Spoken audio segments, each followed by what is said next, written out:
Hepsine kimseye değer bizi bu akşam İçoban kanalında. Sizinle ben İlya Karasenik Omrat'tan çıkarım efira. Instagram'da, YouTube'da, Facebook'ta hem TikTok'ta. Siz görerseydiniz, işi derseydiniz size Koyun Plus. Tabi anlayacağım hani siz işi dersiniz size. Дорогие друзья, добрый вечер. Сегодня с вами Илья Карасений в эфире канала Ичуван Добрый Пастух из Камрата. Мы в онлайн в ТикТоке, Инстаграме, Фейсбуке, Ютубе. Кто слышит, пожалуйста, поставьте плюс. И это будет значить, что мы можем продолжать наш стрим.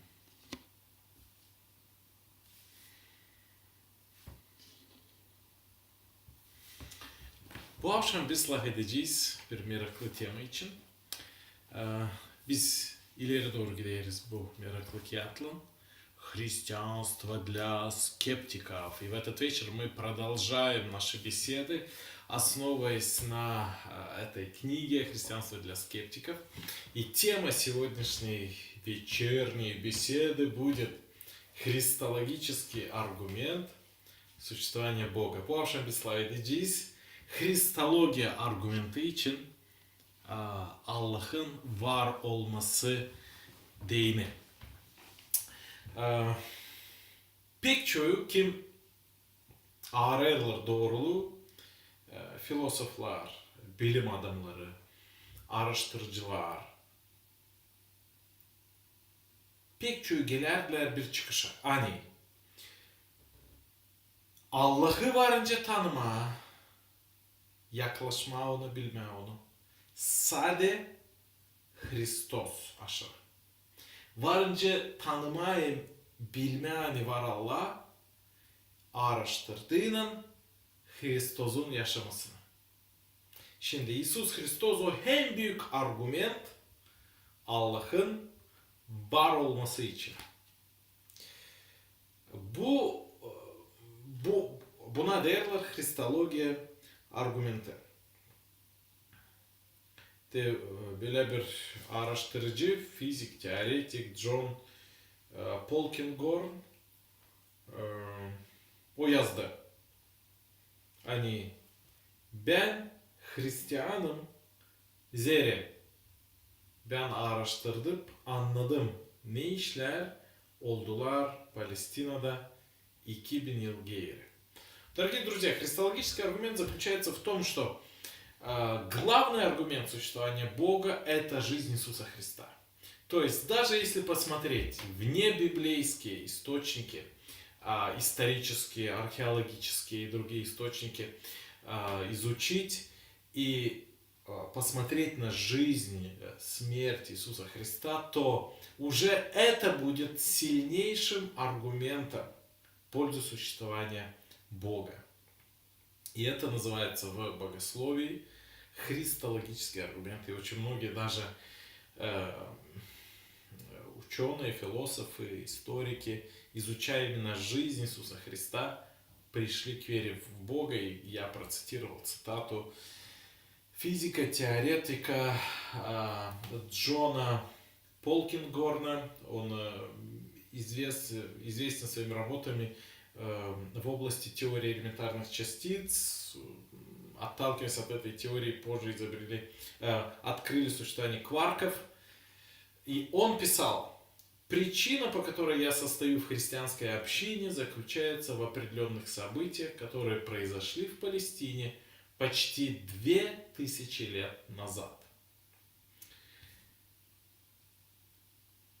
Христос için hem çok hem doğru, biz var önce okuyalım Библията. Самое правдивое и верное, и точное описание жизни Иисуса Христа, конечно же, мы видим в Библии. Оно самое объемное, особенно конкретно в Евангелиях. Да? Первые 4 книги Нового Завета – это Евангелие от Матфея, Марка, Луки и Иоанна.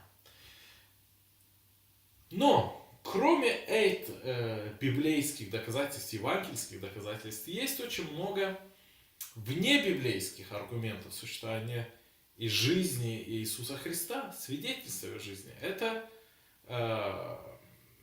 исторические, археологические находки и доказательства. Например, такие историки, как Иосиф Флавий, потом Тацит и некоторые другие, они были современниками Иисуса Христа или же жили чуть позже него, да, но сталкиваясь и имели связь с очевидцами и свидетелями событий, это было следующее поколение после Иисуса Христа, они подтверждают в своих исторических работах все то, что было сказано об Иисусе Христе в Евангелии. Пожалуйста, можете запомнить и изучить и почитать об этом. Иосиф Флавий – это еврейский ученый, историк, который там затем позже работал на Рим. И Тацит, собственно, римский историк и летописец. Vardı öyle bir Fransız yazıcısı, onun adı Jean-Jacques Rousseau.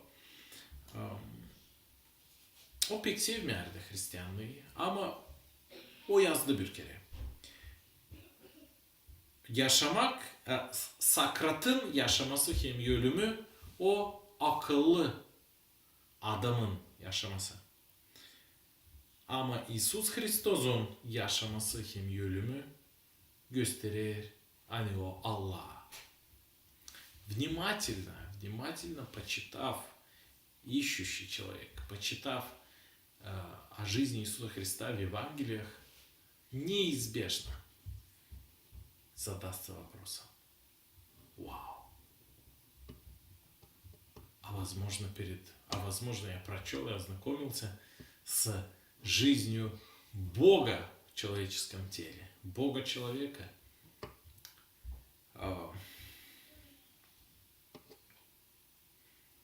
Öyle bir Angliya'dan bir historik Arnold Toynbee yazdı.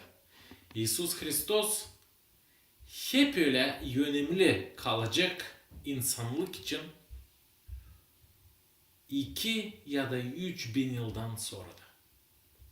Известный английский историк Арнольд Тойнби писал: Иисус Христос будет все так же важен для человечества даже спустя 2 или 3 тысячи лет.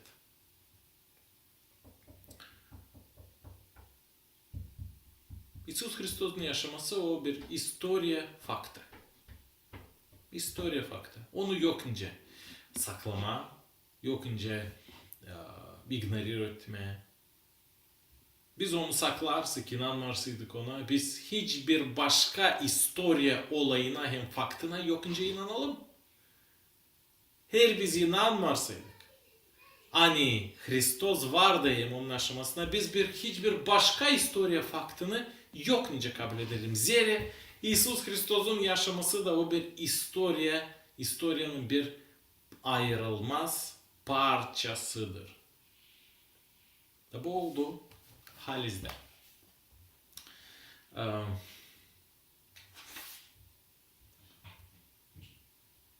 Ne İsus Hristos söylerdi kendisi için?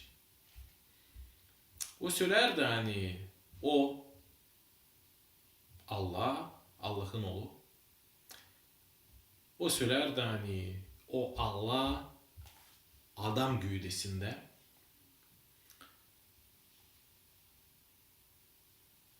Biblia'da biz görürüz hani o söylerdi hani o günahsız. Hiçbir de günah yok onda. Da o işçi onda var kuvvet. Affetmeye insanların günahlarını. Verme onlara diveç yaşamak. İsus Hristos kabul ederdi. Açan ona baş eğil derdiler insanlar. Dua ederdiler ona. Da o söylerdi kendi kendisi için. Hani o var. Doğruluk. Şimdi istorya faktları onun için doğrusuydu. Şimdi lazım araştıralım. Ne o söylerdi kendi kendisi için. Da bulalım. Aslı mı bu? Oysa yalan mı? En büyük argüman hangisini Hristiyanlar getirirler. Hem onun bu temelde bütün Hristiyan kilisesi hem inanı durar.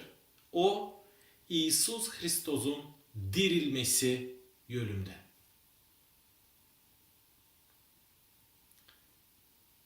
Müslümanlar söyler hani İsus'u öldürmediler. Çifitler söylerler hani onu öldürdüler ama o dirilmedi.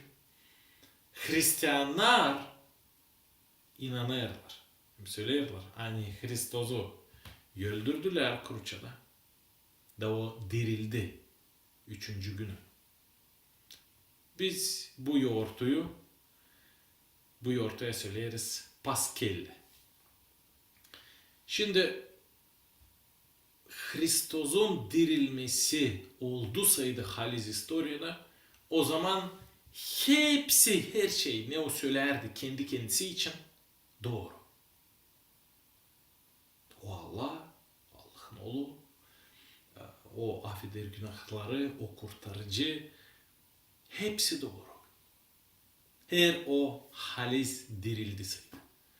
Eğer o dirilmedi saydı, o zaman skeptisizm kalır. Şimdi biz sadece bir soru şu. Adam alındığının araştırma Hristos'un dirilmesini. Da derinden baktığının bu işe insanlar gelecekler.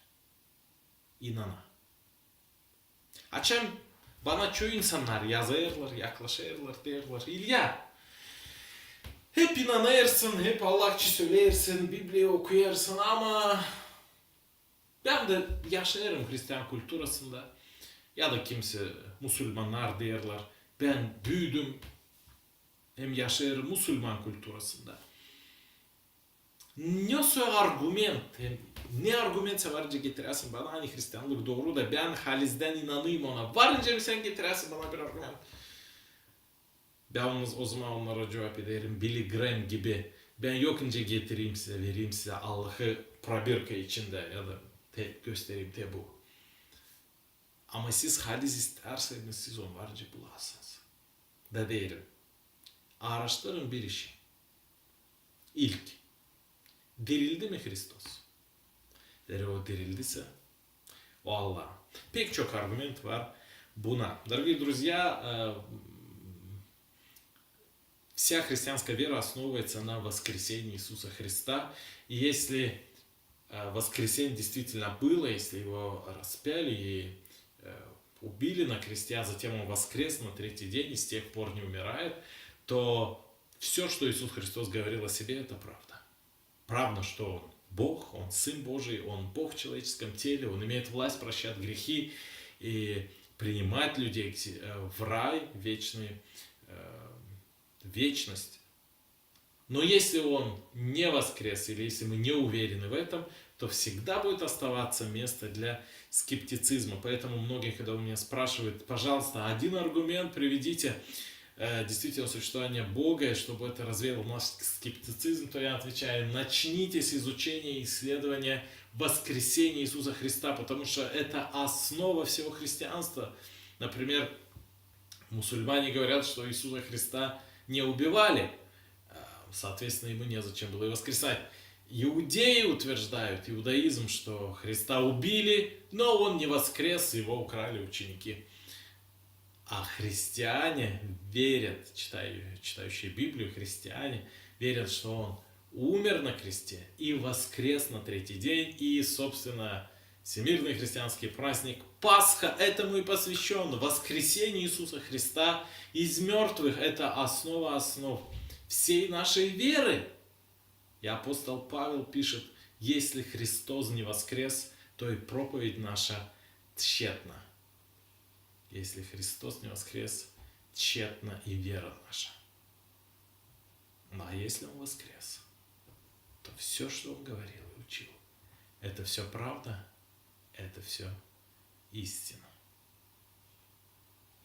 Вот это вкратце, это называется христологический аргумент. Кто из вас желает действительно изучить этот вопрос воскресения Христа, можете писать в комментариях. Мы даже отдельное видео можем посвятить этому. Есть множество реально убедительных, действительно убедительных, даже с детективной, криминологической точки зрения, и логической точки зрения, и юридической, и судебной точки зрения, множество убедительных доказательств воскресения Иисуса Христа из мертвых. И я вам могу порекомендовать несколько книг на эту тему. И основные аргументы — это пустая гробница. Ну, про это и в этой книге пишется, да, «Христианство для скептиков». Это пустая гробница, то, что ее могли проверить жители Иерусалима тогда. И, собственно, все согласились, что она пуста. И Петр об этом проповедовал перед тысячами людей. И никто его не остановил, когда он сказал, что его гробница пустая, и он воскрес. Также следующий аргумент — это явление Христа, потому что он явился более 500 людям после смерти. И само происхождение христианской веры и история церкви свидетельствует о его воскресении. Потому что это мощный, истинный фундамент веры.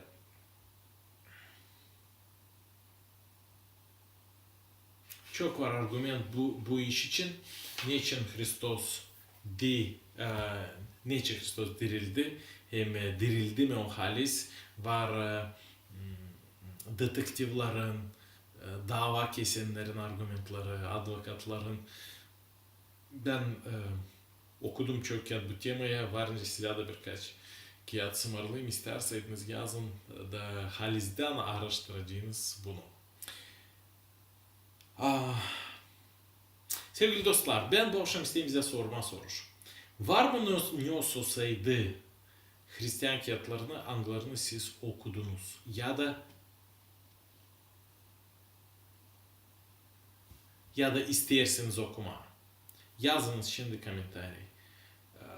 Kim beğenir okumak, ya da var mı Nös'ıydı Hristiyan kağıtları, ангеларны сіз окуднус. Дорогие друзья, сейчас я провожу опрос в нашем онлайн-эфире. Пишите, пожалуйста, есть ли какие-то христианские книги, которые вы прочли или хотите прочитать.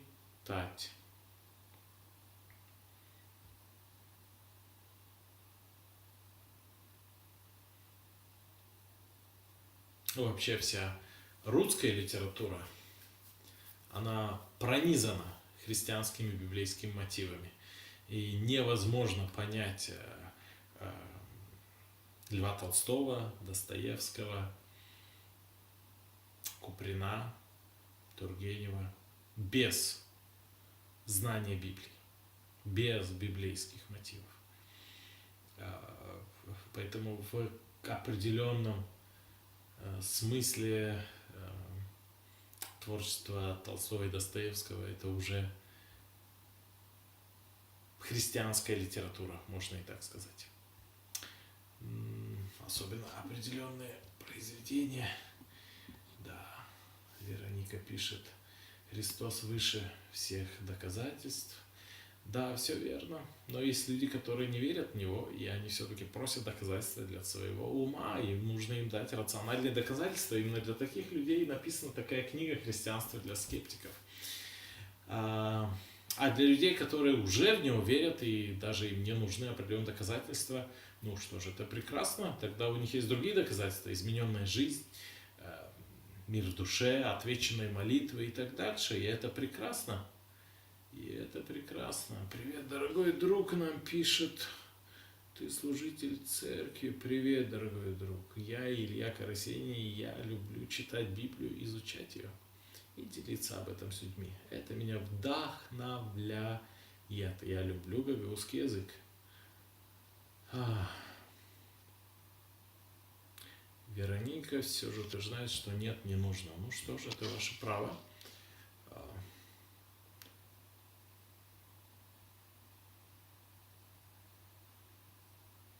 Чья-то вера основывается на каких-то, да, поверхностных, мистических, традиционно-культурных моментах. И, наверное, это тоже неплохо, да. Лучше иметь веру, чем не иметь ее. вера других основывается на твердых библейских доказательствах, то есть на чтении и изучении Библии, главной книги христианства. Ведь именно изучение Библии, основы христианства, оно и даст нам вот эту твердость в вере, чтобы мы были уверены в том, во что мы верим, и знали, во что мы верим, да? Знали реально, во что мы верим. Если вас зададут: хорошо, во что ты веришь, кого ты веришь, веришь ли ты в Бога, почему, расскажи мне о твоей вере, и у человека тупик. Именно поэтому и нужно действительно, ищущим, читающим, думающим людям Слово Божие. И люди скемеют читать. Sevgili dostlar, var isla komentaryalarınız da şimdi soruş vardı türlü soruşlar, kimisi yazar hani dil lazım araştırma bu temayı, kimisi yazar hani sağ ol, doğru de yazarlar, gezerim ben kiliseye, kimim ben, doğru gezerim kiliseye, okuyarım Biblia'yı, beğenirim, Hristos'a inanırım, Allah'a da sevinirim. Bu tema için laf etme insanlarla araştırma. Zerip internet olduğundan her biri paylaşır kendi fikirlerini. Da çok boş işler var. De kimin ne var fikrinde? İnternet onu kavilleştirir. Da gösterir. İnternet açıklar o işleri, detayları saklıydı insanın fikrinde. Şimdi o her birinde var. Kendi televizyonu, kendi gazetesi, internet olarak. Da o varınca göstersin, açıklasın kendi fikirlerini. Bir taraftan o pek islah, bolluk, demokrati. Ama bir taraftan bu verir yer verir yer işlere, hem laflara, ideyalara, anılarında hiçbir argüment, halis temel yok. Boş işlere. Bu verir yer yalanlara, hem başka işlere. Da ben düşündüm. Araştırarak, sevinerek buna, Allah'ın lafına, Biblia'ya paylaşayım. Ben de ana dilimde bizim insanlarla olsun, bizim halkımıza da, bizim dilimizde de Allah'ın lafın için insanlara var. Bizim historiyamızda Aybaba Mikhail Çakir başladı bu işleri yapmaya, ta 100 yıl geri çevirdi. Yeni bağlantıyı parçalarını, eski bağlantı parçalarını Gagavuz diline halkımız yaklaşsın Allah'a dini da büyük iş yaptı. Da Mikhail Çakir uyanaydı bugüne bakalsa o seviniciydi. Açan insanlar okuyarlar Biblia'yı, hem araştırırlar onu. Sadece o zaman inan olacak. Halizden çetin hem kavi. Açan kimin sığ laflarına inanırız? Bu islah, bu dostluk, pek islah. Ama insanların bakışları, lafları varınca değişsin. O zaman biz de yufka, bizim inanımız da varınca risk altında kalırız. Varınca yufkalaşsın. Bu dedi bu böyle, bu dedi böyle, bu dedi böyle. Kim için sesleyeyim? Nerede doğruluk? Kimde doğruluk? Bir cevap. Açıp Biblia'yı oku, bulacağım. Bu kıyat değişilmedi binlerce yıl. Bu Allah'ın lafı o bir türlü bütün dünyada türlü dillere çevrildi. Al da oku, onu da bulacağın var. Gagavuz dilinde de, Rus dilinde de, türlü dillerde Biblia var. Da hepsi bir türlü işler yazıyor. Bir türlü onlar hepsi. Al oku, bulacağım. Oku. Sadece bu. Bunsuz bulamayacaksın. Biblia temelinde olduğuna ne? İnanımızda büyüyecek, kavilleşecek. Ama Biblia'nın baş fikri, baş ideyası, kırmızı ipi bütün Biblia'da o İsus Hristos kurtarıcı. Da İsus Hristos, Hristologiya argümenti o en büyük argüment Allah'ın var olmasına. Дорогие друзья, если у вас есть вопросы, пожалуйста, задавайте их в ТикТоке, Инстаграме и Ютубе. Kimde var sorular var önce sorarsanız sorularınızı Facebook'ta, YouTube'da, TikTok'ta hem Instagram'da.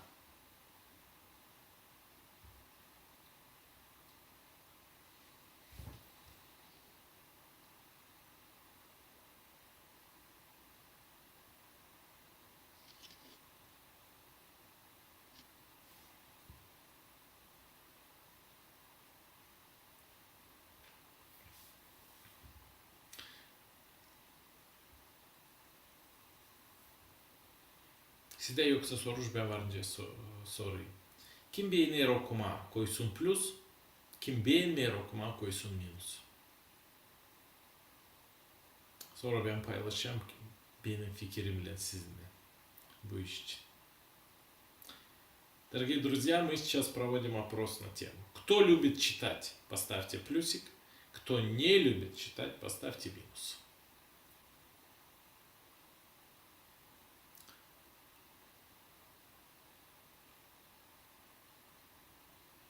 Вот в Инстаграме, в ТикТоке у нас пошли реакции.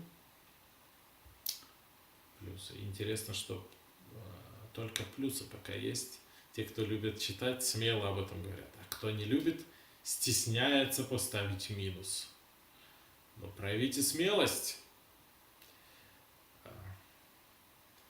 Вероника, Мирослав, Елена Панайтова, Коэрлер плюс, Людмила Коэр плюс, Селям Гаджал yazarlar, Selam sana da dostum. Minus bir koymuyor, sadece pluslar. Bu akşam bizi seyrederler, sadece onlar kim beğenirler okumak kağıt gagavuşça hem Rusça hem türlü dillerde pekisler. Şimdi yazın hangi dillerde siz beğenirsiniz okumak kağıt? Да, смотря что читать, верно. Hangi dillerde siz okuyorsunuz kağıt?